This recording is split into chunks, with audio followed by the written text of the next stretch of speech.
On June 6, 2019, the 75th anniversary of D-Day, Canadian DC-3 Charlie Foxtrot Delta Tango Delta flew for the first time in nearly 30 years. Originally built as a C-47, the airplane dropped Canadian paratroopers over Normandy on D-Day.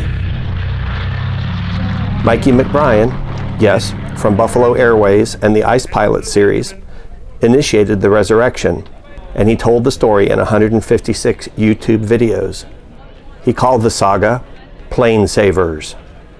Looking back, this is a truly magical thing that happened, something that you couldn't write. You couldn't sit down and write this. The naiveness of showing up with just a sea can, Uncle Ronnie and Stella and I, in the middle of a place we've never been, in an abandoned taxiway, what we're sitting on now, and how the community grew around this location and spread out past the borders of Longueuil, past the borders of Quebec, throughout, even past the ocean.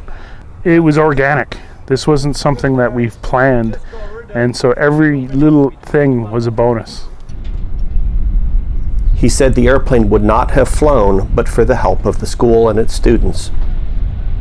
The biggest surprise to me out of this whole project is the school. ENA is the biggest aviation school in the world, and just by luck you can literally hit it with a football from where the airplane is sitting, and it was why this airplane looks the way it does, and the reason why it flew is the school. Jean Potvin is the quality assurance manager for the school. So I was working as a mechanic in the old days on those kind of aircraft, so I understand exactly what they are going to passing through. And at that time specifically, many students are working with them as a volunteers, of course, and many of my friends are working with them as a volunteers too.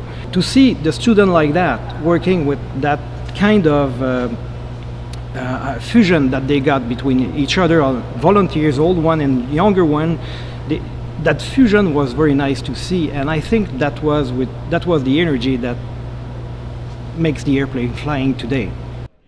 McBrien told me the soul of the project was encapsulated in the YouTube comments.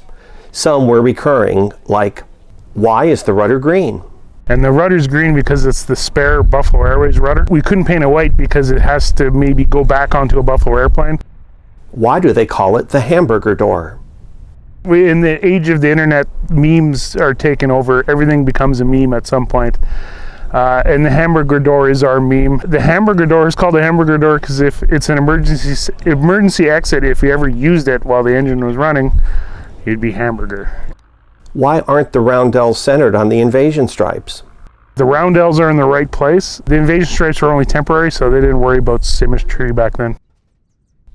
Why doesn't Mikey ever do anything? That is a compliment in a way, because I have to put a positive spin on everything, is because what I do is designed to be invisible. That means I did a good job. How was she? Well, I'll give you a hug for doing such a good job, son. That we have had such a magical team here where everybody was so diverse with their skill set, from painting to videography to internets to actually working on the airplane.